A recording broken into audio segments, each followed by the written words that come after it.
হাড়টা কোথায়? হাড়টা এইখানে। হার্টের সাইজ কত বড়? হার্টের সাইজ হলো 300 গ্রাম, আপেলের মতো সাইজ। এই হার্টের কাজটা কি? পাম্প করা। পাম্প করবে কি? পাম্প করবে ব্লাডকে। কোথায়? পুরো শরীরে ব্লাডটা পাম্প করবে।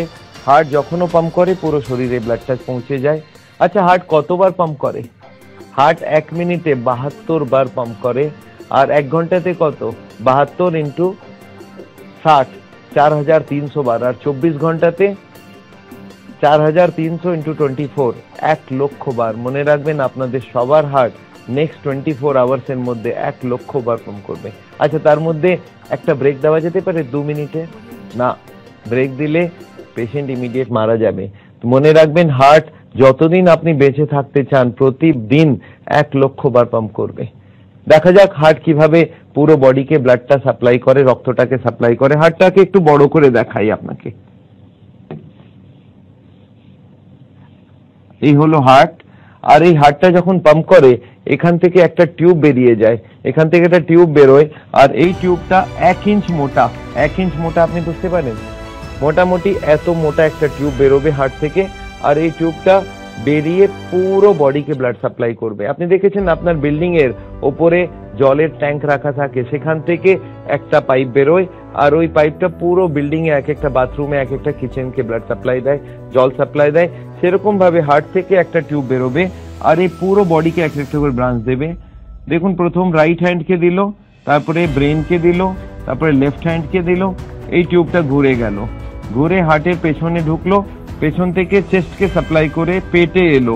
পেটে এটা আগে স্টমাককে সাপ্লাই করবে, তারপরে লিভারকে সাপ্লাই করবে, দুটো কিডনিকে সাপ্লাই করবে দুদিকে, তারপরে স্মল ইন্টেস্টিন, লার্জ ইন্টেস্টিন সবকে সাপ্লাই করবে, তারপরে দুটো পাকে সাপ্লাই করবে। মানে একবার হার্ট পাম্প করে দিল, পুরো বডিকে ব্লাড পৌঁছে গেল। এই হলো হার্টের কাজ। আর এই ব্লাড থেকে পুরো বডি অক্সিজেন পায়। আচ্ছা, হার্ট যখন পুরো বডিকে ব্লাড দেবে, নিজের জন্য অক্সিজেন দরকার কি দরকার না? হ্যাঁ, হার্টকে নিজের জন্য অক্সিজেন দরকার। আর এই অক্সিজেনটা কোথা থেকে আসবে? হার্ট যখন পুরো বডিকে ব্লাড সাপ্লাইটা দেয় তখন নিজের জন্য 3টে টিউব নিয়ে নেয়। আর এই 3টে টিউবের নাম হলো করোনারি আর্টারিজ। একটা রাইট সাইডে, এটাকে বলা হয় রাইট করোনারি আর্টারি। আর লেফট সাইডে দুটো, দেখুন রাইটের একটা টিউব, এটার নাম লেখা হলো RCA, রাইট করোনারি আর্টারি। আর লেফটে দুটো, লেফটে প্রথমে একটা টিউব বেরোবে আর তারপরে এটা দুটো ডিভিশন হয়ে যাবে। একটা পেছনের দিকে চলে গেল আর একটা সামনের দিকে চলে গেল। সামনের দিকে যেটা চলে গেল সেটার নাম হলো LAD, এটাকে বলা হয় LAD। দেখুন, আপনাকে দুটো লেফট নামগুলো যদি দেখি, একটা হবে লেফট আর একটা হবে লেফট। এটা হলো অ্যান্টিরিয়র ডিসেন্ডিং। অ্যান্টিরিয়র মানে সামনের দিকে, ডিসেন্ডিং মানে নিচে নামবে। তাহলে এটা হলো LAD, লেফট অ্যান্টিরিয়র ডিসেন্ডিং, এই সামনেরটা। আর হলো LCX, এটা ঘুরে যাবে হার্টের পেছনে, এই জন্য এটার নাম হলো LCX। এই 3টে টিউব থেকে হার্ট ব্লাড পায়। আর হার্টের অসুখের মানে কি জানেন আপনি? এর মানে হলো এই টিউবটার ভেতরে এখানে চর্বি জমে যায়, কোলেস্ট্রল জমে যায়, ফ্যাট জমে যায়, আর ধীরে ধীরে হার্টের ব্লাড সাপ্লাইটা কমে যায়। এটাকেই বলা হয় হার্টের অসুখ। আর এই অসুখটা এখন বিশ্বর সবথেকে বড় অসুখ। সেই অসুখে হার্টের ব্লাড সাপ্লাই ধীরে ধীরে কম হয়ে যায়। আর যেদিন বন্ধ হয়ে যাবে সেদিন হার্টটাও বন্ধ হয়ে যাবে, হার্ট অ্যাটাক হয়ে যায়। তাহলে এটাকে আপনাকে আরো ডিটেলে বোঝায়। হার্টের অসুখ কি সেটা বোঝা যাচ্ছে। এই ব্লকেজ কোন টিউবের ভেতরে, যেগুলো হার্টকে নিজের সাপ্লাই করে। এই টিউবগুলো কত মোটা ভাবুন তো। বাচ্চারা পেন্সিলে লিখে দেখেছেন? সেরকম হার্টের টিউবটা হয়, অত পাতলা, 3 থেকে 4 মিলিমিটারের টিউব। আর এই হলো ব্লকেজ। আচ্ছা ভাবুন তো, এই ব্লকেজটা কখন তৈরি হবে? কতদিন লাগবে এই ব্লকেজটা বানাতে? 1 উইক, 1 মাস, 1 বছর, 5 বছর, বছরের পর বছর। আপনাকে একবার ব্লকেজটা বানিয়ে দেখানো যাক। আচ্ছা, একটা কথা ভাবুন, ব্লকেজটা শুরু কখন হবে? বাচ্চা জন্মাবার সঙ্গে সঙ্গে ব্লকেজ শুরু হবে না। না, বাচ্চা জন্মাবে, ধীরে ধীরে বাড়বে। যতদিন চর্বি খাক কোনো অসুবিধা নেই, যতদিন বাড়বে ততদিন চর্বি খেলে কোনো অসুবিধা নেই। কিন্তু যেই বাড়তে বাড়তে বাড়তে বাড়তে 18-20 বছর বয়স হবে তখন ওর বাড়া বন্ধ হয়ে যাবে। এরপরে যে এক্সট্রা ফ্যাট তার কোনো দরকার নেই, আর ওই এক্সট্রা ফ্যাটটা আমাদের বডির ভেতরে যাবে আর যেখানে যেখানে ডিপোজিট করবে মোটা হয়ে যাবে মানুষ, আর ভেতরে ব্লকেজ তৈরি হবে। তাহলে ধরে রাখুন 18 থেকে 20 বছর বয়সে এই ব্লকেজটা শুরু হলো, আর একজন মানুষের 60 বছরে জানতে পারলো হার্টের পেশেন্ট, তার মানে কত বছর লাগলো? তার মানে ওকে 40 বছর লেগেছে ব্লকেজ বানাতে। দেখা যাক একটা টিউবকে আমি ব্লকেজ বানিয়ে দেখাচ্ছি আপনাকে। এই একটা টিউবকে ব্লকেজ বানিয়ে দেখা যাক। এই দেখুন একটা টিউব আমি নিলাম, এই টিউবটাকে বড় করে দেখালাম, আর দেখুন ব্লকেজটা শুরু কোথা থেকে হবে। এই হলো ব্লকেজ, প্রথম শুরু হলো এখানে, ধরে নিন 20 বছর বয়স। এবার আরেকটু ব্লকেজ বাড়লো, এবার আরেকটু ব্লকেজ বাড়লো, আরো একটু ব্লকেজ বাড়লো। এখন কতটা গেল? এখন গেল 50% বন্ধ হয়ে গিয়েছে, কিন্তু এই পেশেন্টের কোনো কষ্ট নেই। কেন কষ্ট নেই? কারণ কি 50 এখনো ওর বাকি আছে, 50 এখনো ওর বাকি আছে। কেন বাকি? 50টার কি হবে? এই 50টা ওর ব্লাড সাপ্লাই প্রচুর দিয়ে থাকবে। আপনার মনে রাখবার উচিত যে আমাদের হার্টের দরকার কেবল 10%, 20% আর 30%। 3 রকম দরকার। কেন ভাবুন তো? আমাদের হার্টের দরকার 10% যখন মানুষ বসে থাকবে, শুয়ে থাকবে, যখন হাঁটতে শুরু করবে তখন 20%, আর যখন দৌড়াবে তখন 30%। যদি 50 ব্লকেজ আছে তাহলে 50 খোলা আছে, পেশেন্ট দিব্যি দৌড়াতে পারবে, ওর কোনো কষ্ট হবে না। যেদিন পেশেন্ট 70 ব্লকেজ ক্রস করে যাবে, যেদিন পেশেন্ট 70-এর উপরে ব্লকেজ করে যাবে, সেদিন কষ্ট শুরু হয়ে গেল। কেন? আমাদের হার্টের দরকার 10, 20 আর 30। যেদিন 70-এর উপরে যাবে সেদিন পেশেন্ট এসে বলবে, স্যার আমি যদি দৌড়াতে থাকি তাহলে আমার বুকে ব্যথা হয়ে যাবে, আমি যদি হাঁটতে যাই যদি বুকে ব্যথা হয় তাহলে 80-এর উপরে ব্লকেজ, আর যদি বাথরুম যেতে যেতে ব্যথা হয়ে যায় তার মানে 90-এর উপরে ব্লকেজ। আপনি মনে রাখবেন, হার্টের পেশেন্ট 70 পর্যন্ত বুঝতেই পারবে না, দৌড়তে পারবে। আচ্ছা, যেদিন একটা পেশেন্ট আমাকে এসে বলল, স্যার আমি যখন দৌড়াতে যাই আমার বুকে ব্যথা হয়, বুকে চাপ পড়ে, শ্বাসকষ্ট হয়, গলায় চোকিং মনে হয়, তখন আমি জানতে পারি ওর পেশেন্টের 70-এর উপরে ব্লকেজ আছে। আর যেদিন বলে হাঁটতে গিয়ে সেম কষ্ট, এই কষ্টটাকে আমাদের ভাষায় বলা হয় অ্যানজাইনা। আর এই কষ্টটা এলেই আমরা বুঝতে পারি 80-এর উপরে ব্লকেজ হয়ে গিয়েছে। আচ্ছা একটা কথা ভাবুন, আমার কাছে পেশেন্ট পৌঁছবে কবে? 70-এর আগে না 80-এর পরে? পেশেন্ট আমাকে 80-এর পরে এসে বলবে, স্যার আমার অ্যানজাইনা হচ্ছে, আমার কষ্ট হচ্ছে। এই জিনিসটা আপনাকে মনে রাখতে হবে। এই হলো হার্টের অসুখ। আচ্ছা ধরে নিন 20 ব্লকেজ শুরু হয়েছে, আর এটা 60 বছরে ও জানতে পারলো হার্টের পেশেন্ট, তাহলে কত বছর লাগলো? 20 বছর, 20 থেকে শুরু করে 60 পর্যন্ত এটা ব্লকেজ হয়েছে, তার মানে 40 বছর লাগলো এই ব্লকেজটা বানাবার জন্য। আর এই 40 বছরে 80% ব্লকেজ, তার মানে 2% পার ইয়ার এই ব্লকেজটা বাড়বে। এই হলো হার্টের অসুখ। আচ্ছা একটা কথা ভাবুন, এই হার্টের অসুখ কতক্ষণে আপনি বুঝতে পারলেন? তার মানে হার্টের অসুখের মানে হলো কি হার্টের নিজের ব্লাড সাপ্লাইয়ের ভেতরে ব্লকেজ হয়ে যাচ্ছে, ধীরে ধীরে হার্টের ব্লাড সাপ্লাইটা কম হয়ে যাচ্ছে, এটা হলো হার্টের অসুখ। এখন এইটাকে বুঝতে কতক্ষণ লাগলো? 5 মিনিট লাগলো আপনার।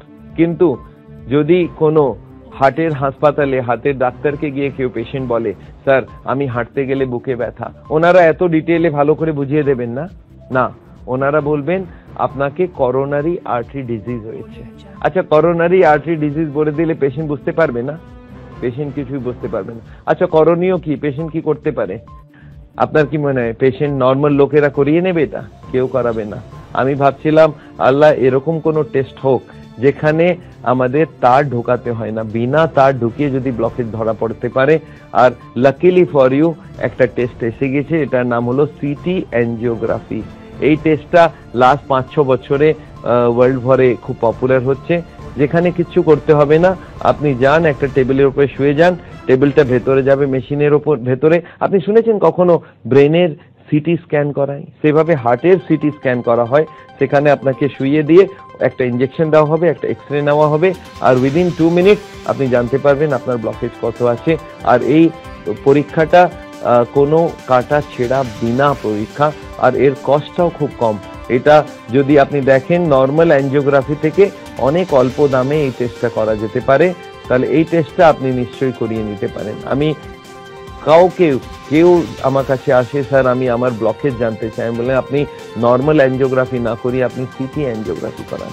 আর এই সিটি অ্যাঞ্জিওগ্রাফিটা একটা প্রবলেম হয়ে গেছে, কি বলুন তো, এর দাম কম, লোকে করাতে চায়, লোকে চায় এইরকম টেস্ট হোক, কিন্তু প্রবলেমটা কোথায়? প্রবলেম হলো আমাদের কার্ডিওলজিস্টরা যারা তার ঢুকিয়ে অ্যাঞ্জিওগ্রাফি করে তাদেরকে এই টেস্টটা পছন্দ হয় না। তাদেরকে গিয়ে জিজ্ঞাসা করবেন স্যার ওই বিনা তারের টেস্টটা কেমন, বলে ভালো না। আপনি বললেন স্যার ভালো না কেন? ওরা অ্যাডমিট করবে না, ওরা তার ঢোকাবে না, কোনো রিস্ক নেই, কমপ্লিকেশন নেই, তাহলে ভালো না আর কি মানে হলো? তখন ওরা বলেন ওটা অ্যাকিউরেট নেই। কিন্তু আপনি যদি ওনাদেরকে জিজ্ঞাসা করেন স্যার তাহলে ওই তার দিয়ে যে অ্যাঞ্জিওগ্রাফি করবেন সেটা অ্যাকিউরেট তো? হ্যাঁ ওটা খুব অ্যাকিউরেট, কিন্তু আপনাকে একটা কথা বলে যে তার দিয়ে অ্যাঞ্জিওগ্রাফি করে দেখবেন ওটাতেও ব্লকেজ 70, 80, 90 লেখা থাকে। আচ্ছা 70, 80, 90 রাউন্ড নাই কি? যদি ব্লকেজ অ্যাকিউরেটলি দেখতো তাহলে ওরা লিখতো 71.5, 73.9। যদি ব্লকেজ 70, 80, 90 থাকে তার মানে এটা কি? তার মানে ওই ব্লকেজটা আন্দাজে বলা হচ্ছে। আচ্ছা 70, 80-র মধ্যে কত বছরের ফরক? 5 বছর। 2% করে যদি ডেভেলপ করে 5 বছর, মানে 5 বছর আগে করে দিলে 5 বছর পরে করে দিলে পেশেন্ট বুঝতে পারবে না। তাহলে আপনি বুঝতে পারছেন অ্যাঞ্জিওগ্রাফিটাও অ্যাকিউরেট নয়, কিন্তু কার্ডিওলজিস্টরা এখনো তার ঢুকিয়ে অ্যাঞ্জিওগ্রাফি করতে চায়। এটা আমার মনে হয় আমাদের সাওলের মনে হয় এই টেস্টটা ঠিক না। বিনা কাটা ছিঁড়া করে যদি হার্টের অসুখ ঠিক হতে পারে বা হার্টের অসুখ বোঝা যেতে পারে এটাই সব থেকে ভালো। তাহলে এনিওয়ে আমরা এখন দুটো জিনিস বুঝলাম, একটা বোঝা গেল কি হার্টের অসুখটা কি, এই ব্লকেজটা কি করে কি হয়, আর সেকেন্ড আমরা বুঝতে পারলাম কি টেস্ট করালে এই ব্লকেজটা ধরা যেতে পারে। এখন থার্ড চ্যাপ্টারে যাই, এই ব্লকেজে সব থেকে খারাপ কি হতে পারে? ব্লকেজের অসুখ আছে, হার্টের অসুখ আছে, সব থেকে খারাপ কি হতে পারে? সব থেকে খারাপ হতে পারে হার্ট অ্যাটাক, এটাকে বলা হয় কার্ডিয়াক অ্যারেস্ট, এটাকে আমাদের মেডিকেল ভাষায় বলে করোনারি থ্রম্বোসিস বা অ্যাকিউট মায়োকার্ডিয়াল ইনফাকশন। এনিওয়ে ওই টার্মে যাবেন না, ভেবে রাখুন এটা হার্ট অ্যাটাক। হার্ট অ্যাটাক মানেটা কি একটু ভেবে দেখুন তো। হার্ট অ্যাটাকের লোকের পেশেন্টের কষ্ট কি হয়? কষ্ট হয় বুকে ব্যথা, প্রচুর বেশি ব্যথা, আর তার সঙ্গে শ্বাসকষ্ট, চোকিং। আর এটা হাঁটলে হবে না, এটা বসে বসে কষ্টটা হবে। আপনি ভেবে রাখুন বসে বসে যদি কারো বুকে ব্যথা হয়, বসে বসে শ্বাসকষ্ট হচ্ছে আর ঘাম হয়ে যাচ্ছে, তাহলে ভেবে রাখুন এটা হার্ট অ্যাটাক। কেন?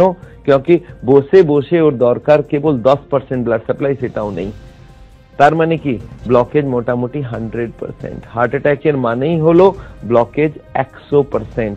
এই 100% ব্লকেজটা হতে আপনি জানেন খুব কম সময় দরকার হয়। হার্ট অ্যাটাক একটা পেশেন্ট কালকে ঘুরে ফেটে বেড়াচ্ছে আর আজকে ওর হার্ট অ্যাটাক হয়ে গেল, 1 মিনিট লাগে হার্ট অ্যাটাক হতে।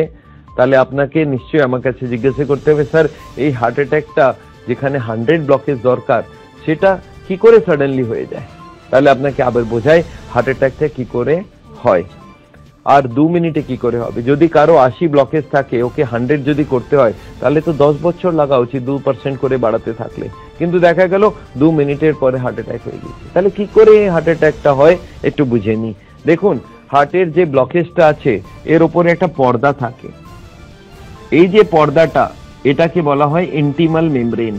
আর যদি ব্লকেজ বাড়তে থাকে তাহলে পর্দাটার কি হবে বুঝতে পারছেন? পর্দাটা ধীরে ধীরে টান পড়বে, আর পর্দাটা টান পড়তে পড়তে একদিন পর্দাটা ছিঁড়ে যাবে। আর ছিঁড়ে যাওয়ার সঙ্গে সঙ্গে কি হবে জানেন তো? এখানে কি যায়? এখানে যাচ্ছে ব্লাড, এখানে যাচ্ছে রক্ত। এই রক্তটার মধ্যে যেই ছিঁড়ে গেল এখান থেকে কিছু কেমিক্যাল রিলিজ হয় আর রক্তর সঙ্গে মিক্স হয়ে রক্তটা জমাট বেঁধে যায়। আর রক্ত জমাট বেঁধে গেলে এটাকে বলা হয় ক্লট। আর এখানে একটা যদি ক্লট এসে গেল, এখন কত ব্লকেজ হয়ে গেল ভাবুন আপনি? এটা হয়ে গেল 100% ব্লকেজ। এটাকে বলা হয় হার্ট অ্যাটাক। এই হার্ট অ্যাটাকটা হলে কতক্ষণ লাগলো বুঝতে পারছেন?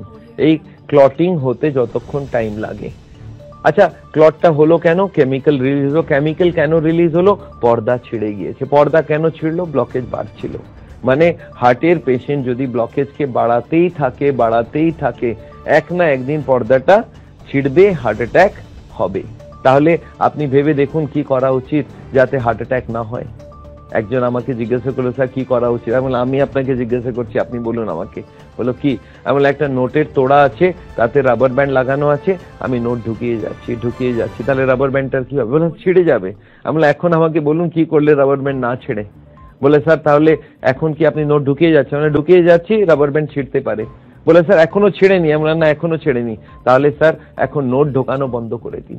তার মানে কি, ব্লকেজ যদি বাড়ানো বন্ধ করে দেন তাহলে পর্দাটা ছিঁড়বে না, হার্ট অ্যাটাক হবে না। আর ওই পেশেন্ট আরেকটা কথা বলে, স্যার আরো ভালো হয় যদি কিছু নোট বার করে নিন, যদি কিছু এখান থেকে চর্বি বার করে নেওয়া হয় তাহলে রাবার ব্যান্ডটা ঢিলে হয়ে যাবে আর কখনো হার্ট অ্যাটাক হবে না। তাহলে আপনি বুঝতে পারছেন হার্ট অ্যাটাকটাকে রোকবার জন্য সব থেকে ভালো উপায় কি? কি ব্লকেজ বাড়ানো বন্ধ করো আর ব্লকেজটাকে কম করা শুরু করে দিন, তাহলে হার্ট অ্যাটাক কখনো হবে না। এটাকে আমরা বলি প্রিভেনশন অফ হার্ট ডিজিজ। যদি ব্লকেজকে বন্ধ করে দিলেন বাড়ানো, আর রিভার্সাল মানে ব্লকেজটাকে কম করা যেতে পারে। তার মানে হার্টের পেশেন্ট যদি ব্লকেজকে বাড়ায় না আর কম করতে থাকে, রিভার্স করতে থাকে, তাহলে ওর হার্ট অ্যাটাকের চান্স একদম শেষ হয়ে যাবে। আর এটাই আমি হার্টের পেশেন্ট, আমাদের দর্শকদের যাদের হার্টের পেশেন্ট আছেন তাদেরকে বলবার জন্য আমি এই ক্লাসটা করছি, কিভাবে পেশেন্ট হার্টের অ্যাটাকে চলে যায় আর কি করলে হার্ট অ্যাটাকটা কখনো হবে না। এনিওয়ে, তাহলে আপনি এখন তিনটে জিনিস বুঝতে পারলেন, হার্টের অসুখ কি, হার্টের অসুখের কি কি টেস্ট করা যেতে পারে, আর হার্ট অ্যাটাক ব্যাপারটা কি, হার্ট অ্যাটাকটা কি করে হয়, আর কি করে হার্ট অ্যাটাকটাকে রোকা যেতে পারে। এখন আসা যাক ফোর্থ চ্যাপ্টারে।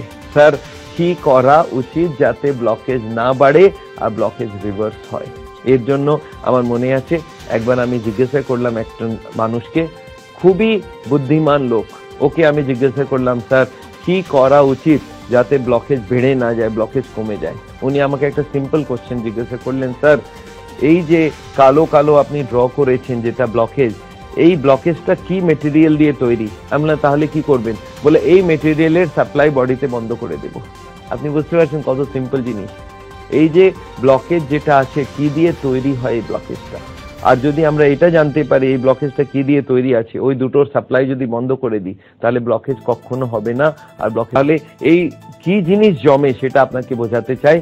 দুটো জিনিস জমে, একটার নাম হলো কোলেস্টেরল আর একটা নাম হলো ট্রাইগ্লিসারাইড।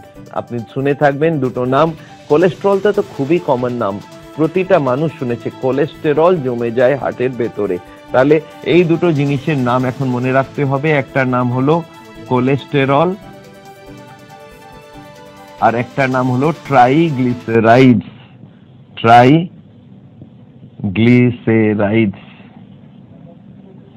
এই দুটো আইটেম যদি আপনার রক্তর ভেতরে বেশি থাকে তাহলে ওটা ব্লকেজ তৈরি করবে।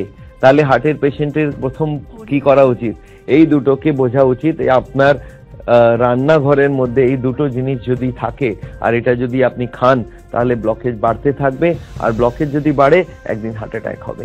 তাহলে এখন এই দুটোকে বোঝা যাক, কোলেস্টেরল কি আছে, ট্রাইগ্লিসারাইড কি আছে। তাহলে শুরু করি। এখন এই ট্রাইগ্লিসারাইড ব্যাপারটা কি? ট্রাইগ্লিসারাইড আপনাদের সবার রান্নার ঘরের মধ্যে থাকবে, আর এটার বাড়ির নাম, এটা যেটা বাসার নাম, সেটার নাম হলো তেল। কোন তেল? যত রকম তেল আছে, চাहे সয়াবিন তেল হোক, চাहे মাস্টার্ড অয়েল হোক, চাहे কার্নোলা অয়েল হোক, চাहे সূর্যমুখী তেল হোক, চাहे জাইতুং তেল হোক, বা তিলের তেল হোক, বা গ্রাউন্ডনাট চিনে বাদামের তেল হোক, যে কোনো তেল, আর আজকাল রাইস ব্রান অয়েল, এই যত রকম তেল বাজারে আছে সবগুলোর একটাই নাম, সেটা হলো ট্রাইগ্লিসারাইড। এই ট্রাইগ্লিসারাইড, এই তেলটাকে কোথাও জমতে দেখেছেন আপনি? কোথায় দেখেছেন ভাবুন। আপনি কিচেনের ভেতরে ঢুকে যান, রান্নাঘরে যেখানে গ্যাসের চুলাটা রাখা আছে, পুরো দিন খাবার তৈরি হবার পরে ওই চুলাটার পাশের দেওয়ালে হাত লাগাবেন, দেখবেন হাতে চিপচিপ করছে। এটা আবার চিপচিপ কি করছে? এটা তেল জমে গিয়েছে ওখানে। আর আপনি দেখবেন মহিলারা সাবানের জল করে সন্ধ্যেবেলা ওই দেওয়ালটাকে পরিষ্কার রাখেন। একজন ভদ্রমহিলাকে আমি বললাম আপনি 1 মাস পর্যন্ত সাফ করবেন না, দেখা গেল লেয়ার বাই লেয়ার তেল জমে যাচ্ছে। আর এই লেয়ার বাই লেয়ার তেল আপনি এক্সস্ট ফ্যানে পাবেন, আপনি চিমনির ভেতরে পাবেন। আর এই সেম তেলটা হার্টের ভেতরে যদি জমে যায়, আপনি বুঝতে পারছেন কি হবে? তাহলে ওনার ভেতরে এই ব্লকেজ জমে যাবে। তাহলে হার্টের পেশেন্টদেরকে আমি কি বোঝাবো? হার্টের পেশেন্টের স্ত্রীকে কি বোঝাতে হবে? কি কোনো খাবারে তেল দেবেন না, কোনো তেল দেবেন না। মনে রাখবেন প্রতিটা তেলের মধ্যে খুব একটা বড় ডিফারেন্স নেই। আপনি দেখেছেন জলের বোতল পাওয়া যায়, একটাতে লেখা থাকে মাম, একটাতে লেখা থাকে স্পা, একটাতে আরো কিছু বিসলেরি। আপনি মনে রাখবেন ওর ভেতরে একই জিনিস আছে, সেটা হলো H2O, কিন্তু নামগুলো ডিফারেন্ট, কোম্পানি ওয়াইজ নামের ডিফারেন্স আছে। মনে রাখবেন প্রতিটা তেলের মধ্যে জিনিস একই, সেটা হলো ট্রাইগ্লিসারাইড। আর এই ট্রাইগ্লিসারাইডটা যদি রক্তের ভেতরে থাকে, খাবার ভেতরে থাকে, ব্লকেজ বাড়বে। তাহলে আমি কি চাই হার্টের পেশেন্ট থেকে? কি বিনা তেলের রান্না শুরু করে দিন। এখন বিনা তেলের রান্না বলতেই লোকে ঘাবড়িয়ে যায়, স্যার তেল ছাড়া কি করে হবে? আচ্ছা একটা কথা বলুন, তেল কেন কেন তেল দেওয়া হয় খাবারে? লোকে বলে টেস্ট। আমি বললাম তাহলে একটা কাজ করুন, একটা চামচ তেল নিন আর মুখে দিয়ে বলুন কত টেস্ট আছে। সঙ্গে সঙ্গে বলে ওর তো কোনো টেস্ট নেই। আমি বললাম টেস্টই নেই, তাহলে তেল দিচ্ছেন কেন রে বাবা? স্যার সেটা তো বুঝতে পারছেন না। না, তেলের টেস্ট হয় মশলাতে ভাজবার পরে। আমি বললাম না, মশলার টেস্ট আছে, তেলের টেস্ট নেই। আপনাকে আমি সবজি দিচ্ছি আর তেল দিচ্ছি, আপনি সবজি বানিয়ে দেখান তো, পারবেন না। যদি আপনি তেল দিয়ে সবজিটাকে বানান তাহলে কি করতে হয়? মশলাটাকে তেল দিয়ে ফ্রাই করা হয়, মশলাটাকে ভাজা হয়। আর আমি ভাবতে লাগলাম কোনো এমন কিছু থাকে যেটা হার্টের অসুবিধা করবে না, কিন্তু মশলাটাকে ভাজতে ইউজ করা যেতে পারে, এমন কি লিকুইড হতে পারে, ভাবতে পারেন? আর সাডেনলি আমি রিয়েলাইজ করলাম সব থেকে ভালো যে জিনিসটা আমাদের কাছে আছে সেটা হলো পানি।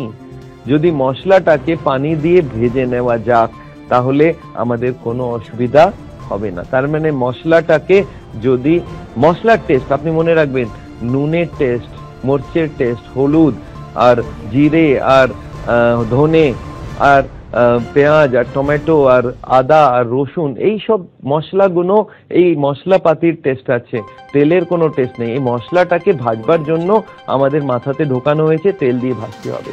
এই ব্যাপারটা আপনি বাদ দিন, তেল দিয়ে ভাজতে হবে না, মশলা সব থাকবে, সেটাকে পানি দিয়ে ভাজতে হবে।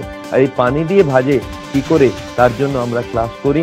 আমি হার্টের পেশেন্টদের স্ত্রীদেরকে এটা শেখাই কিভাবে পানি দিয়ে মশলাটাকে ভাজা যেতে পারে। আমি ওদেরকে জিজ্ঞাসা করি আপনি তেল চান না টেস্ট চান? স্যার টেস্ট চাই। আমরা টেস্ট তো মশলা থেকে আসবে আর ওটাকে ভেজে নেবার পরে টেস্ট আসবে, কিন্তু পানি দিয়ে ভাজতে হবে।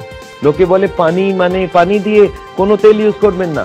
আমি দেখলাম তাহলে পানির নাম বদলে দেওয়া যাক, আমি ওটাকে বলি সাউল অয়েল। আমাদের সাউলের নাম থেকে সাউল অয়েল, তার মানে এখন থেকে এই অয়েলটা আপনাকে বাড়িতে ফ্রি সাপ্লাই দিয়ে দিলাম। এখন জিরো অয়েল মানে হলো পানি দিয়ে মশলাটাকে ভাজা, তার মানে সাউল অয়েলে ভাজা। আপনি যেরকম ভাবে নিতে পারেন, কিন্তু মনে রাখবেন আমরা এরকম হাজারে হাজারে ডিশ তৈরি করেছি, খুব ভালো রেসিপিস তৈরি করেছি যেটা বিনা তেলে রান্না হবে, টেস্ট সেম টু সেম থাকবে।